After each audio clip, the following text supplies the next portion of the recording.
It all started on a Wednesday, when Gonzalo Pizarro rode into the dusty plaza of Quito with a temper that matched the sun. Half-brother of the conqueror Francisco Pizarro and leader of a restless band of encomenderos and soldiers. He had already become the face of a movement that would shake the foundations of Spanish rule in the Andes. The year was 1544. The Spanish crown, alarmed by abuses and uprisings, had issued the new laws in 1542 to curb the worst excesses of the encomienda system, the grants that gave conquistadors control over indigenous labor and tribute to the colonists of Peru. Those laws were not reform, they were ruin. They threatened fortunes built on silver and the path, coerced labor of native communities. The new laws became the match in a dry forest. What followed was not a single battlefield decision, but a conspiracy of privilege, desperation, and calculated violence.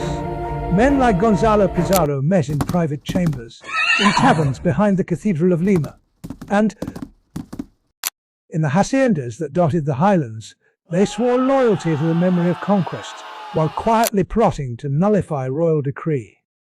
They circulated forged letters, claimed false mandates, and elevated local authority over the distant king. They recruited mercenaries and indigenous auxiliaries who were promised exemption or payment.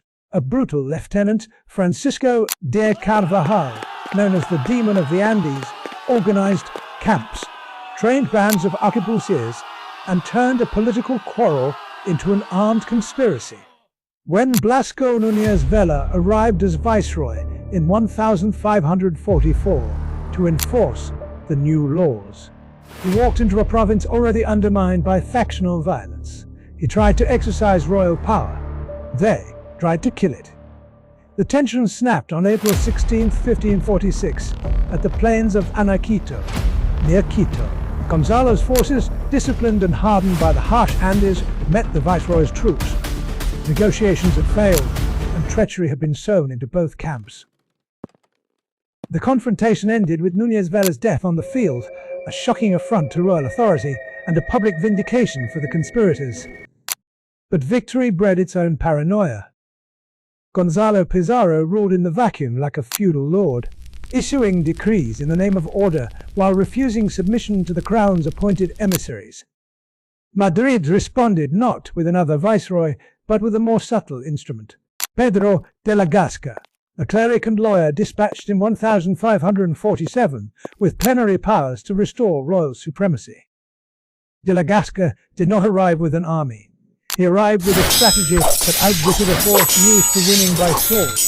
The conspiracy that had bound the encomenderos began to stray under pressure. De la Gasca offered pardons, promised to moderate the new laws, and used the crown's legal and moral authority to peel away sponsors of Gonzalo. He exploited rivalries, bribed captains, and harnessed the deep loyalty many still felt to the monarchy.